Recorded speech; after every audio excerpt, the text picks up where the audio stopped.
ಕ್ರಿಸ್ತನನ್ನು ಪ್ರತಿಫಲಿಸುವಂತೆ ನಿಮ್ಮ ಆತ್ಮಗಳನ್ನು ವಾಕ್ಯದಲ್ಲಿ ಬಲಪಡಿಸುವ ಅನುದಿನದ ಧ್ಯಾನ. ಇಂದಿನ ಧ್ಯಾನದ ಶೀರ್ಷಿಕೆ ದೈಹಿಕ ಅಗತ್ಯತೆಗಳ ಪರಿಹಾರ.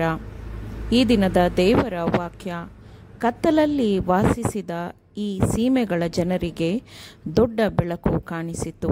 ಕಾರ್ಗತ್ತಲಾದ ದೇಶದಲ್ಲಿದ್ದವರಿಗೆ ಸೂರ್ಯೋದಯವಾಯಿತು. ಮತ್ತಾಯ 4ನೇ ಅಧ್ಯಾಯ 16ನೇ ವಚನ.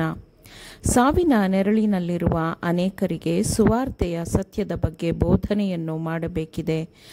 ಸಾವಿನ ನೆರಳಿನಲ್ಲಿರುವವರು ಅನೇಕರಿದ್ದಾರೆ. ಬಹುತೇಕ ಸಮಸ್ತ ಲೋಕವು ದುಷ್ಟತ್ವದಲ್ಲಿ ಮುಳುಗಿದೆ. ಕತ್ತಲೆಯಲ್ಲಿ ಕುಳಿತಿರುವವರಿಗೆ ನೀಡಬೇಕೆಂದು ಕ್ರಿಸ್ತನಲ್ಲಿ ನಂಬಿಕೆ ಇಡುವ ಪ್ರತಿಯೊಬ್ಬರಿಗೂ ನಿರೀಕ್ಷೆಯ ಮಾತುಗಳನ್ನು ನೀಡಲಾಗಿದೆ. ಶ್ರದ್ಧಾ ನಿಷ್ಠೆಯ ಯುವಕರು ಈ ಕೆಲಸಕ್ಕೆ ದಾದಿಯರಾಗಿ ಪ್ರವೇಶಿಸಬೇಕಾಗಿದೆ. ಬುದ್ಧಿವಂತ ಸ್ತ್ರೀ ಪುರುಷರು ರೋಗಿಗಳಿಗೆ ಮತ್ತು ಬಳಲುತ್ತಿರುವವರಿಗೆ ದಾದಿಯರಿಗಿರುವಷ್ಟೇ ಸಾಮರ್ಥ್ಯದಲ್ಲಿ ಸಹಾಯ ಮಾಡಬೇಕು ಎಂದು ಕರ್ತನು ಬಯಸುತ್ತಾನೆ.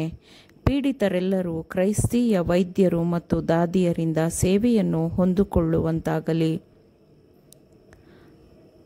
ಆ ವೈದ್ಯರು ಮತ್ತು ದಾದಿಯರು ಕಷ್ಟದಲ್ಲಿರುವ ನೊಂದ ದೇಹ ಮತ್ತು ಮನಸ್ಸುಗಳನ್ನು ಘನ ವೈದ್ಯನು ಸರಿಪಡಿಸಲಿ ಎಂದು ಅವರನ್ನು ಆತನ ಆರೈಕೆಯ ಕೈಗಳಲ್ಲಿಟ್ಟು ನಂಬಿಕೆಯಿಂದ ಆತನನ್ನೇ ನೋಡುತ್ತಾ ಅವರಿಗೆ ಸಹಾಯ ಮಾಡಲಿ. ರೋಗಿಯು ತನ್ನ ಆತ್ಮವನ್ನು ಕ್ರಿಸ್ತನಿಗೆ ಕೊಟ್ಟು ಆಲೋಚನೆಗಳನ್ನು ದೇವರ ಚಿತ್ತಕ್ಕೆ ಒಪ್ಪಿಸಿಕೊಡಲೆಂದು ಶ್ರದ್ಧೆಯ ಯುವಕರು ವಿವೇಚನಾಯುಕ್ತ ಸೇವೆಯ ಮೂಲಕ ಅವರನ್ನು ನಡೆಸಿದರೆ ಆಗ ದೊಡ್ಡ ಗೆಲುವು ಸಿಗುತ್ತದೆ.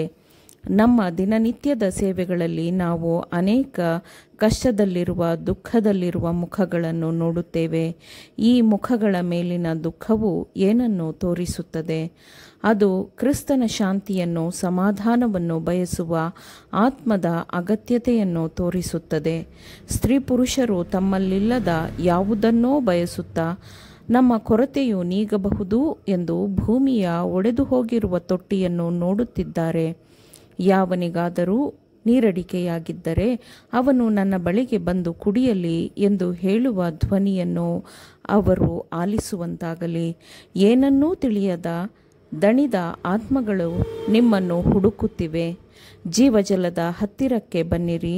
ಸಮಸ್ತ ಪರಲೋಕವು ನಿಮ್ಮ ಮೇಲೆ ಕಾತುರದಿಂದ ಇದೆ ಎಂದು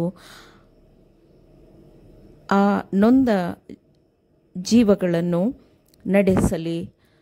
ಜೀವ ಹೊಂದುವುದಕ್ಕಾಗಿ ನನ್ನ ಬಳಿಗೆ ಬನ್ನಿರಿ ಎಂದು ಕರ್ತನು ಹೇಳುತ್ತಾನೆ.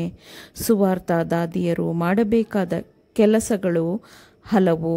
ಉತ್ತಮ ತರಬೇತಿ ಪಡೆದ ದಾದಿಯರು ಮನೆ ಮನೆಗೆ ಹೋಗಿ ಸತ್ಯದಲ್ಲಿ ಆಸಕ್ತಿಯನ್ನು ಹುಟ್ಟಿಸುವ ಪ್ರಯತ್ನವನ್ನು ಮಾಡಬಹುದು. ಅಂತಹ ಅವಕಾಶಗಳಿವೆ. ಬಹುತೇಕ ಎಲ್ಲ ಸಮುದಾಯದಲ್ಲೂ ದೇವರ ವಾಕ್ಯದ ಬೋಧನೆಯನ್ನು ಕೇಳದ ಅಥವಾ ಯಾವುದೇ ಧಾರ್ಮಿಕ ಸೇವೆಗೆ ಹಾಜರಾಗದ ದೊಡ್ಡ ಸಂಖ್ಯೆಯ ಜನರಿದ್ದಾರೆ. ಇವರುಗಳನ್ನು ಸುವಾರ್ತೆಯ ಮೂಲಕ ತಲುಪಬೇಕಾದರೆ ಅದನ್ನು ಅವರ ಮನೆಗಳಿಗೆ ಕೊಂಡೊಯ್ಯಬೇಕು. ಆಗಾಗ್ಗೆ ಅಂತಹ ಜನರ ದೈಹಿಕ ಆರೋಗ್ಯದ ಅಗತ್ಯತೆಗಳಿಗೆ ಪರಿಹಾರ ಕೊಡುವುದರ ಮೂಲಕ ಅವರಿಗೆ ಸಹಾಯ ಮಾಡಬಹುದಾಗಿದೆ. ಇದು ಮಾತ್ರವೇ ಏಕೈಕ ಮಾರ್ಗವಾಗಿದೆ. ಸುವಾರ್ತ ದಾದಿಯರು ರೋಗಿಗಳನ್ನು ನೋಡಿಕೊಳ್ಳುವ, ಬಡವರ ದುಃಖವನ್ನು ನಿವಾರಿಸುವ, ಅವರೊಂದಿಗೆ ಪ್ರಾರ್ಥಿಸುವ, ಅವರಿಗೆ ದೇವರ ವಾಕ್ಯವನ್ನು ಓದಿ ರಕ್ಷಕನ ಬಗ್ಗೆ ಮಾತನಾಡುವ ಅನೇಕ ಅವಕಾಶಗಳನ್ನು ಕಂಡುಕೊಳ್ಳುತ್ತಾರೆ. ಶೋಕಿಗಾಗಿ ತಿನ್ನುವ ಚಪಲವನ್ನು ನಿಯಂತ್ರಿಸುವ ಇಚ್ಛಾಶಕ್ತಿ ಇಲ್ಲದ ಅಸಹಾಯಕರೊಂದಿಗೆ ಅವರು ಪ್ರಾರ್ಥಿಸಬಹುದು.